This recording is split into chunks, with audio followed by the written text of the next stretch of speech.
The beast. Kill it now or let it die later. As we found out on the previous two videos of the series, the state is a monster that feeds off of the productive class of a society. They take from them like a parasite takes from the host without killing it, because in this case, the middle class still needs to produce to continue to feed the beast. So this monster takes in what it has stolen from the productive, and that production goes through its internal digestive system. Most goes to the already rich, to the large corporations in the form of research and legislation, political favors, you name it. And then it is regurgitated to the politicians in the form of campaign financing. What's left of that continues through the digestive system of the beast, and what is necessary for its bureaucratic system to sustain itself remains within the system, until finally, whatever is left is defecated through its welfare state anus, and it's given to the poor. Now, the poor is happy because, while it may not be much, it's a hell of a lot more than those rich bastards on top were willing to give them, right? But eventually the system fails because the economy is inefficient. Resources are wrongly allocated, the pricing system is constantly tampered with, and the beast becomes sick. Now the beast's source of food starts to become less and less. The middle class starts to disappear and the poor are growing more and more, so that the shit is not enough for all of them.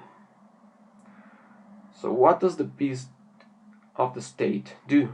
Well, it can only survive if there is a large middle class that they can prey upon. Now the beast fears for its life and starts becoming desperate enough to take some desperate measures. Now that there is not enough money to take in, then it turns to the presses. The states begin to create massive amounts of money out of thin air. They just print it.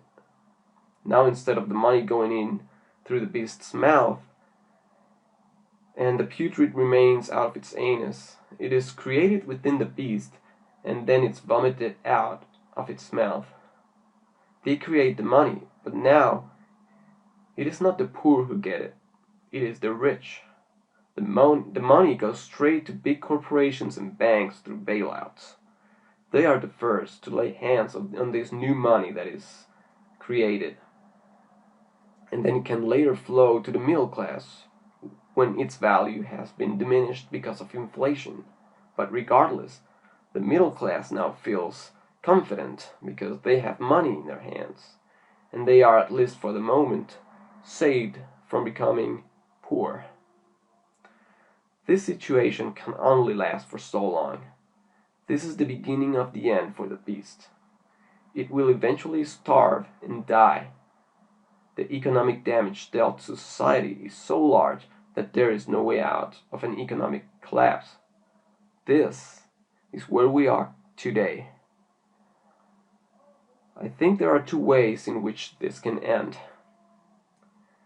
The biggest, most powerful beast in the world today, and in many ways that has ever existed in the world, is the US government. Either we kill the beast now, or we let it die on its own. If we let the situation go on and wait for the beast to die, then we will inevitably witness the beast struggle for its life with all the might it has left. Depending on how much that is, we may have to witness it turn its guns away from the rest of the world and point them directly towards US citizens themselves. The situation is dire for the government, and the game is over. The lies have been uncovered now that the system has collapsed, and it has nothing to lose from becoming a repressive government. It is its last card to play. Eventually, it will die because the host will finally become too weak to maintain the parasite alive. But if we wait it out, we may witness all the destruction it can create, not around the world, not dropping bombs in Japan or expanding the military throughout the world, or getting involved in wars abroad, or in the war on drugs, but now threatening the US citizens directly. You think this can't happen? Go remove the dust from the history books. It can happen, and it has happened before, several times already.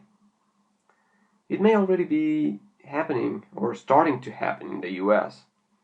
Have you noticed the rise of cases involving police brutality and how it's a lot more likely that laws will affect US citizens negatively?